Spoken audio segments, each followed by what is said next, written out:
Mga master, so ito yung yung bat na doon sa nabali na shop na Rebo. So ito, yan, yan. So sayang. Pero sayang na medyo naabuso siya. Pero magagawa pa naman to ng maayos. Kaya lang, siyempre, nakakalungkot din dahil napasobra yata yung galit for gigil ng may-ari nito. Ayan mga master. So yan yung problema natin. Yan, asag. Tapos ito, yan yung throne na hindi ko alam kung talagang accidental lang or sinadya lang or baka nag-away sa bilyaran siguro. Kaya naging ganun yan, throne yung design nila ng Predator. So ngayon babaguhin na natin yung posible ang mangyari nito, mababago na natin yung kulay. Kasi ito sa tingin ko African Winged eh. So ngayon mababago na natin yan, may tingnan natin kasi dito kasi magpapalit tayo ng pinaka natin. Ito pinaka dulo na to. So antimano magpapalit. So ito naka-core din yan mga master, no? Kaya lang hindi ko alam bakit nagkaganon yung nangyayari diyan.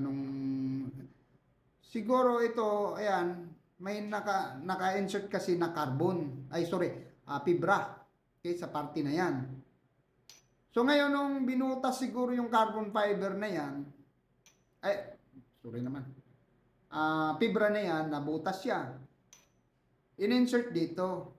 So sa mga katuwid, sa pagitan ng carbon ay yung fibra na yun, pinasok siya, ito yung pinakadulo. So doon siya na aksidenteng nabali, mga kaibigan, no? Yan. So sa mga katuwid, manipis lang kasi yung coring nila. Medyo manipis lang ang coring, manipis na rin yung kahoy, natural, kasi medyo malaki yung core nila. So di ko alam kung ilang millimeter to. Pag-core na yan. So 17 mm. 17 mm yung maple na yan. Tapos 17 mm, sinuksukan naman nito ng itong fibra na yan.